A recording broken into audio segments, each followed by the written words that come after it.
Hi friends, welcome to my channel. So ಇವತ್ತು ನಾವು ಐಫೋನ್ದು short trick ಏನು ಅಂತ ನೋಡೋಣ. ಸೊ ಶಾರ್ಟ್ ಕಟ್ ಆಪ್ಷನಿಗೆ ಹೋಗ್ಬಿಟ್ಟು ಅಲ್ಲಿ ಆಲ್ ಶಾರ್ಟ್ ಕಟ್ಸ್ ಅಂತಿದೆ. ಸೊ ಆ ಶಾರ್ಟ್ ಕಟ್ಸಿಗೆ ಹೋದರೆ ಸರ್ಚ್ ಆಪ್ಷನ್ ಇರುತ್ತೆ. ಸರ್ಚ್ ಆಪ್ಷನಲ್ಲಿ ಸರ್ಚ್ ಆ್ಯಕ್ಷನ್ ಅಂತ ಇರುತ್ತೆ. ಸೊ ಅಲ್ಲಿ ಶಟ್ ಡೌನ್ ಅಂತ ಟೈಪ್ ಮಾಡಬೇಕು. ಆಮೇಲೆ ಅದ್ರ ಮೇಲೆ ಪ್ರೆಸ್ ಮಾಡಬೇಕು. ಅದಾದಮೇಲೆ ನಿಮಗೆ ಡೌನ್ವರ್ಡ್ ಆರೋ ಮಾರ್ಕ್ ಇರುತ್ತೆ.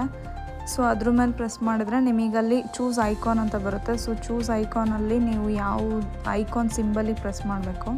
ಸೊ ಅದಾದಮೇಲೆ ನಿಮಗೆ ಅಲ್ಲಿ ಕೀಬೋರ್ಡ್ ಆಪ್ಷನಲ್ಲಿ ಕೆಲವೊಂದು ಐಕಾನ್ಸ್ ಇರುತ್ತೆ. ಟರ್ನ್ ಆಫಿಗೆ ಬೇಕಾಗಿರೋಂಥ ಐಕಾನ್ನ ಸೆಲೆಕ್ಟ್ ಮಾಡ್ಕೋಬೇಕು. ಅದಾದಮೇಲೆ ಮತ್ತೆ ಡೌನ್ವರ್ಡ್ ಆರೋ ಮಾರ್ಕನ್ನ ಪ್ರೆಸ್ ಮಾಡಿದ್ರೆ ನಿಮಗೆ add to home screen option ಬರುತ್ತೆ. ಸೊ ಇದರಲ್ಲಿ ನೀವು ಟರ್ನ್ ಆಫ್ ಅಂತ ಟೈಪ್ ಮಾಡ್ಕೋಬೋದು. ಅದಾದಮೇಲೆ ಅಲ್ಲಿ ನೆಕ್ಸ್ಟು ಹೋಮ್ ಸ್ಕ್ರೀನಿಗೆ ಬರ್ತೀರಾ. ಹೋಮ್ ಸ್ಕ್ರೀನಲ್ಲಿ ನೋಡಿ ಅಲ್ಲಿ ಟರ್ನ್ ಆಫ್ ಆಪ್ಷನ್ ಬಂದಿದೆ. ಸೊ ಅದ್ರ ಮೇಲೆ ಒಂದು ಸತಿ ಜಸ್ಟ್ ಪ್ರೆಸ್ ಮಾಡಿದರೆ ಸಾಕು, ನಿಮಗೆ ಶಟ್ ಡೌನ್ ಆಪ್ಷನ್ ಕೇಳುತ್ತೆ ಅದು. Without using any button. ಹೆಚ್ಚಿನ ಮಾಹಿತಿಗಾಗಿ ಸಬ್ಸ್ಕ್ರೈಬ್ ಮಾಡಿ.